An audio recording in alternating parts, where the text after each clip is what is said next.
मेरे प्यारे और समझदार दोस्तों, क्या आपने कभी ये महसूस किया है कि आप हर बार कोई नया इंडिकेटर इस्तेमाल करते हैं लेकिन रिजल्ट वहीं के वहीं रहते हैं? आप सोचते हैं शायद आरएसआई से कुछ होगा, नहीं तो बोलिंजर बैंड्स या फिर मूविंग एवरेज, पर अंत में आप फिर वहीं पहुंचते हैं जहां से शुरू किया था, उलझन, नुकसान और निराशा। अगर आप ट्रेडिंग कर रहे हैं सिर्फ किसी एक जादुई इंडिकेटर के भरोसे, तो यकीन मानिए आप गलत रास्ते पर हैं। और मैं आपको ये बात सिर्फ इसलिए नहीं कह रहा क्योंकि मैंने किताबें पढ़ी हैं। मैं खुद उस रास्ते से गुजरा हूं जहां हर चार्ट पर बस जवाब खोजता रहा। लेकिन एक दिन मुझे एहसास हुआ समस्या इंडिकेटर की नहीं है, मेरी सोच की थी। इस वीडियो में मैं आपके साथ वो सब कुछ साझा करने जा रहा हूं जो मैंने सालों की ट्रेडिंग असफलताओं और अनुभवों से सीखा है। मैं आपको वो सच्चाई बताने वाला हूं जो कोई भी ट्रेडिंग कोर्स या ट्यूटर नहीं बताता। आप जानेंगे कि सबसे अच्छा इंडिकेटर कौन सा है और क्यों लाखों ट्रेडर्स उसे देखकर भी समझ नहीं पाते। अगर आप सच में ट्रेडिंग में बदलाव लाना चाहते हैं, अगर आप लॉस से निकलकर प्रॉफिट की ओर बढ़ना चाहते हैं, तो इस वीडियो को अंत तक देखिए। ये सिर्फ एक वीडियो नहीं, आपके ट्रेडिंग माइंड का मिरर है। और हाँ, अगर आप ऐसे ही रियल और मनोवैज्ञानिक दृष्टिकोण वाले वीडियो आगे भी देखना चाहते हैं, तो अभी इस चैनल को सब्सक्राइब कर लीजिए और वीडियो को एक लाइक जरूर दीजिए, ताकि ये संदेश उन लोगों तक पहुंचे जो अभी भी सही रास्ते की तलाश में हैं। अब आइए शुरू करते हैं इस मानसिक यात्रा की और जानते हैं आखिर ट्रेडिंग के लिए सबसे अच्छा इंडिकेटर क्या है।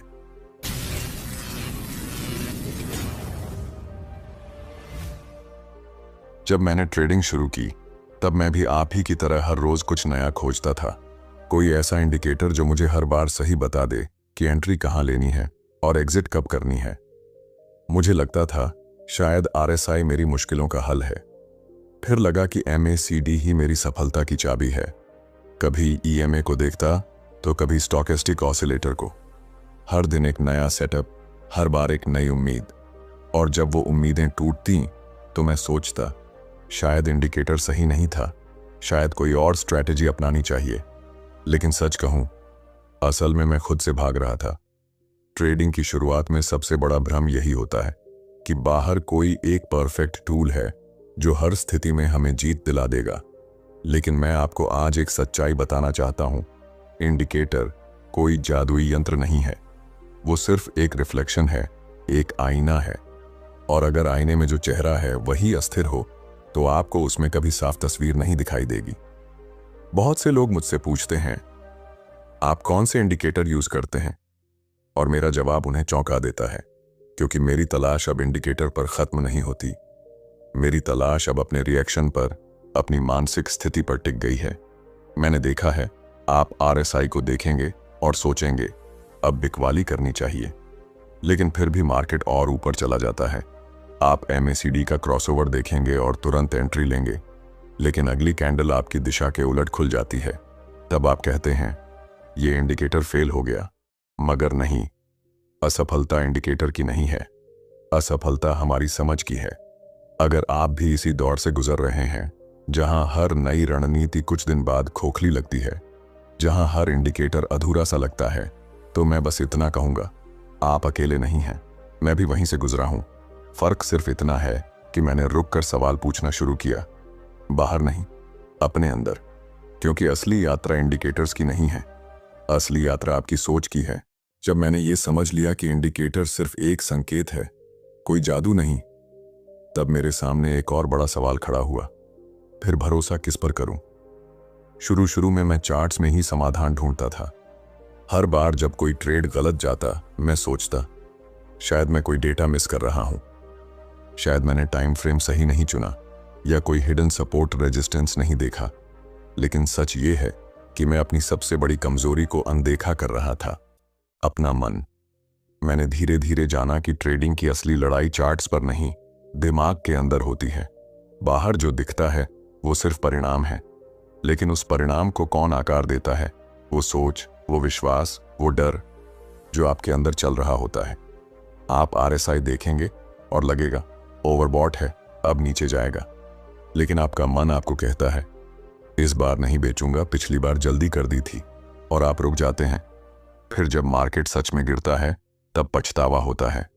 फिर आप सोचते हैं शायद इंडिकेटर गलत था, लेकिन सच तो ये है कि इंडिकेटर वही था।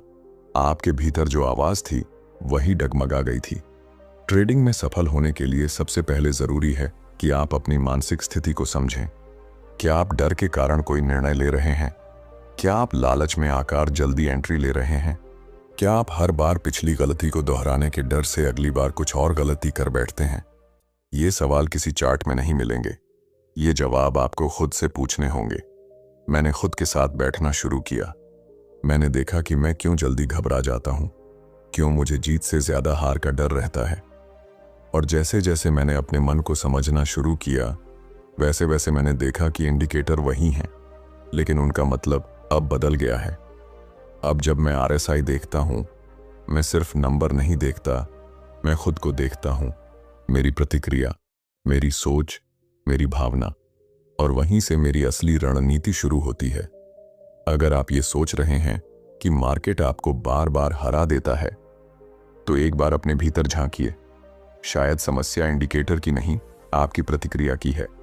याद रखिए, मार्केट को जीतने के लिए आपको पहले खुद पर जीत पानी होगी। जब मैंने अपने भीतर की आवाज सुननी शुरू की, तो मुझे यह भी समझ में आने लगा कि इंडिकेटर गलत नहीं थे। हाँ, आपने सही सुना, वो काम करते हैं, लेकिन तब नहीं जब हम उन्हें मसीहा समझते हैं, बल्कि तब जब हम उन्हें एक माध्यम मानते हैं, एक गाइड। मैंने बहुत समय पहले महसूस किया था कि समस्या इंडिकेटर में नहीं होती, बल्कि हमारी अपेक्षा में होती है। हम चाहते हैं कि वो हमें 100% गारंटी दे, लेकिन ट्रेडिंग में गारंटी नहीं, संभावना होती है, और इंडिकेटर बस उसी संभावना को दिखाते हैं। अब सोचिए, अगर कोई आपको रास्ता दिखा रहा हो और आप उसकी बात को गलत तरीके से समझ लें, तो क्या गलती उस रास्ता दिखाने वाले की है? नहीं। ठीक उसी तरह, अगर RSI 70 पार कर रहा है और आप सोचते हैं कि अब गिरावट पक्की है, लेकिन मार्केट और ऊपर चला जाता है, तो इसका मतलब ये नहीं कि RSI झूठा है। इसका मतलब सिर्फ इतना है कि आपने उसे एक सिग्नल नहीं, एक भविष्यवाणी समझ लिया। मैंने इंडिकेटर्स को पढ़ना नहीं, महसूस करना शुरू किया। उनके पीछे की मनोविज्ञान को समझना शुरू किया। RSI ये नहीं कहता कि अब बेचो, वो सिर्फ ये कहता है कि अब मार्केट में ओवरबॉट कंडीशन है, यानी लोग खरीदने में उत्साहित हैं। अब सवाल ये नहीं कि आप बेचेंगे या नहीं, सवाल ये है कि आप उस भावना को किस तरह समझते हैं। इसी तरह जब MACD में क्रॉसओवर होता है, वो कोई गारंटी नहीं देता, वो बस कहता है कि मोमेंटम बदल रहा है। अब आगे बढ़ना है या रुकना है, ये निर्णय आपको लेना होता है। बहुत सारे लोग इंडिकेटर्स को इसलिए दोष देते हैं क्योंकि उन्हें खुद पर भरोसा नहीं होता, लेकिन मैं जब अपने निर्णय की जिम्मेदारी लेने लगा, तभी मुझे दिखने लगा कि इंडिकेटर दरअसल मुझे क्या कह रहा है।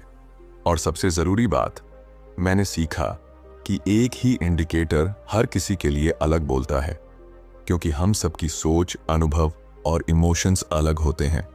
जिस तरह आप किसी तस्वीर को देखकर कुछ और महसूस करते हैं और मैं कुछ और, उसी तरह इंडिकेटर्स भी हर दिमाग के लिए एक अलग भाषा बोलते हैं। इसीलिए अगली बार जब आप कोई इंडिकेटर देखें, तो सिर्फ उसके सिग्नल पर ध्यान मत दीजिए, ये समझिए कि आप उस सिग्नल को कैसे देख रहे हैं। कहीं आप उस सिग्नल में वो तो नहीं देखना चाहते जो आपको पहले से चाहिए था। याद रखिए, इंडिकेटर एक रास्ता दिखा सकता है, लेकिन चलना आपको ही होगा। और अगर आपके कदम डगमगाए हुए हैं, तो कोई भी रास्ता मंजिल तक नहीं ले जाएगा। जब मैंने ये स्वीकार कर लिया कि इंडिकेटर भविष्य नहीं बताते, सिर्फ संकेत देते हैं, तब मेरे अंदर एक और बड़ा बदलाव आया। मैं अब पहले जैसा नहीं सोचता था। पहले मैं हर चार्ट पर 5-5 टूल्स लगा देता था, RSI, MACD, EMA, Bollinger bands, Fibonacci.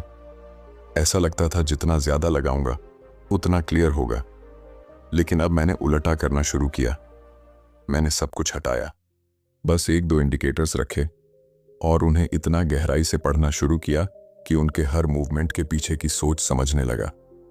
मैंने RSI को एक नंबर की तरह नहीं, एक भावना की तरह देखना शुरू किया। 70 पर सिर्फ यह नहीं देखता कि अब ओवरबॉट है, बल्कि सोचता, मार्केट में इतनी ताकत कहां से आई, लोग इतने आश्वस्त क्यों हैं। और वहीं से मेरा दृष्टिकोण बदलने लगा। कम इंडिकेटर मतलब कम जानकारी नहीं, बल्कि साफ जानकारी। आपने देखा होगा, जब मन ज्यादा बातें सोचता है तब निर्णय कठिन हो जाता है। वही हाल ट्रेडिंग का होता है।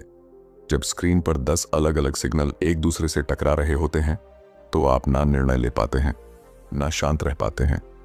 मैंने सीखा कि एक ट्रेडर की असली ताकत उसकी स्पष्टता है, और वो स्पष्टता तब आती है जब आप कम चीजों पर ज्यादा ध्यान देते हैं, गहराई लाते हैं। ऐसा नहीं कि आज RSI, कल इचिमोकू और फिर अगले हफ्ते VWAP। नहीं, मैं जब किसी एक टूल को समझता हूं तो उसकी भाषा, उसकी चाल और उसके पीछे के मनोविज्ञान को जानने की कोशिश करता हूं। हो सकता है आपने भी कई बार यह महसूस किया हो कि जितना ज्यादा पढ़ते हैं उतना ज्यादा उलझते हैं, क्योंकि ज्ञान तब तक लाभ नहीं देता जब तक उसे आत्मसात न किया जाए। और आत्मसात तभी होता है जब आप उस ज्ञान के साथ बैठते हैं, उसे समय देते हैं, उसे महसूस करते हैं। मैंने RSI और 20 EMA को चुना, सिर्फ इसलिए नहीं कि वो सबसे अच्छे थे, बल्कि इसलिए कि मैं उन्हें गहराई से समझ चुका था। वो मेरे सिस्टम का हिस्सा बन गए थे।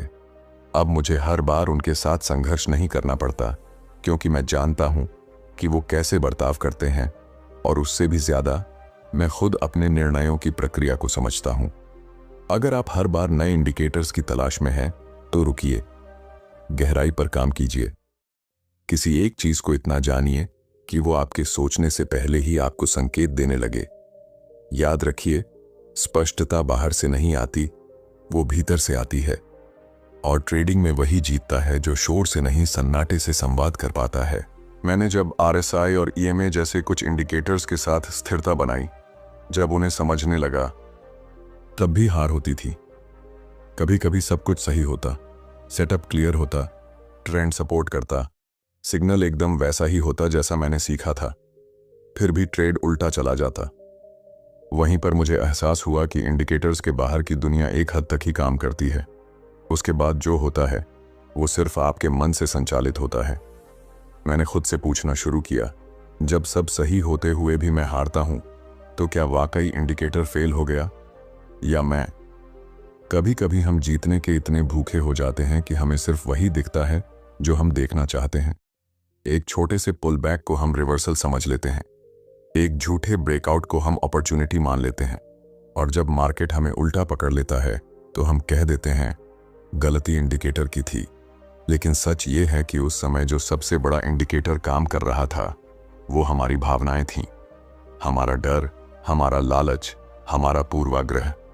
मैंने सीखा कि सबसे बड़ा इंडिकेटर कोई लाइन या चार्ट नहीं, बल्कि मेरी मानसिक स्थिति है, मेरा धैर्य, मेरा आत्मनियंत्रण, मेरा निष्पक्ष रहना।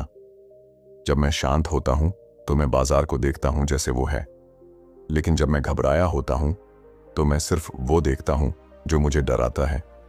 आपने भी ये महसूस किया होगा। आप किसी ट्रेड में होते हैं और जैसे ही वो थोड़ा उल्टा चलता है, आपकी धड़कन तेज हो जाती है। आप बार बार चार्ट देखने लगते हैं, हर टिक की आवाज अंदर तक चुभने लगती है।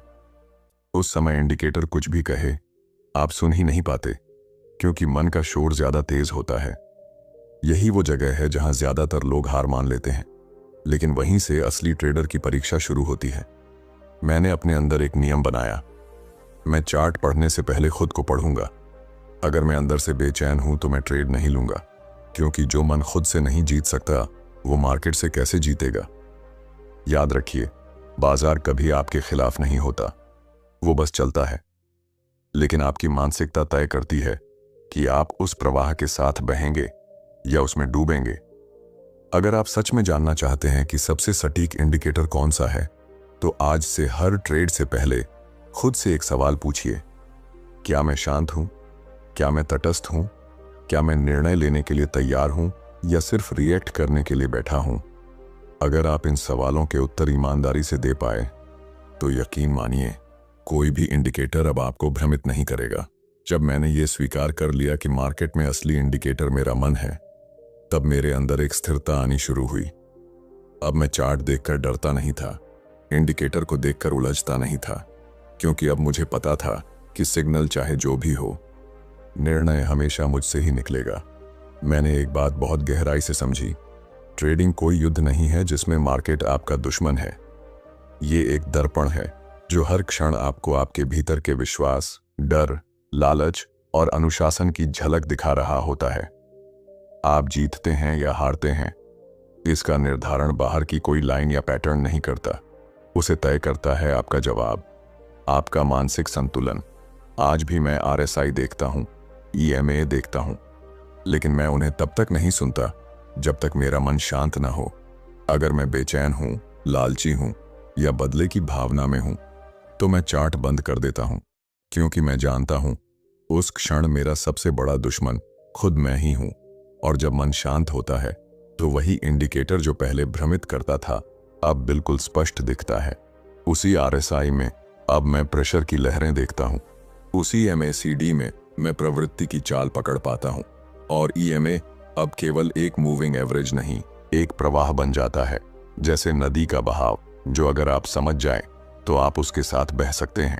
अगर आप भी अभी उस दौर से गुजर रहे हैं जहां हर हार आपको झकझोर देती है, जहां हर ट्रेड के बाद आत्मसंदेह बढ़ता है, तो मैं बस इतना कहूंगा, आपकी यात्रा सही है। बस रुकिए मत। सफल ट्रेडिंग न टूल्स से आती है, न टिप्स से। वो आती है उस एक अनुशासित सोच से जो हर परिस्थिति में स्थिर रहना जानती है। मेरा विश्वास है, अगर आपने खुद को समझ लिया तो फिर कोई भी इंडिकेटर आपको धोखा नहीं देगा, क्योंकि तब आप सिग्नल नहीं, संकेत देखेंगे। तब आप हार से डरेंगे नहीं, सीखेंगे। और तब आपका हर ट्रेड, चाहे वो सफल हो या असफल, एक नई दिशा देगा। ट्रेडिंग एक मनोविज्ञान है, और मनोविज्ञान का मूल है स्वयं की समझ। इसलिए अगर आप सच में जानना चाहते हैं कि सबसे अच्छा इंडिकेटर कौन है, तो आईना उठाइए, जवाब वही मिलेगा। ट्रेडिंग में सबसे अच्छा इंडिकेटर कोई RSI, MACD या EMA नहीं, बल्कि आपकी खुद की मानसिकता, अनुशासन और भावनात्मक स्पष्टता है। जब आप अंदर से स्थिर होते हैं, तब बाहर के सभी संकेत भी आपको दिशा देना शुरू करते हैं। आप जितना अपने मन को समझेंगे, उतना ही सरल हो जाएगा ये कठिन दिखने वाला खेल, क्योंकि जीतने वाले ट्रेडर और हारने वाले ट्रेडर के पास अक्सर एक ही चार्ट होता है। फर्क सिर्फ सोच का होता है। अगर ये पूरी श्रृंखला आपको अंदर तक छू गई हो, तो इस वीडियो को एक लाइक जरूर दीजिए और अपने उस मित्र के साथ शेयर कीजिए जो इस संघर्ष से गुजर रहा है। इस चैनल को सब्सक्राइब करिए ताकि आप आगे भी ऐसे ही गहराई वाले वीडियो देख सकें, जो सिर्फ चार्ट नहीं, आपके भीतर की यात्रा को दिशा देते हैं। याद रखिए, असली जीत चार्ट पर नहीं, सोच में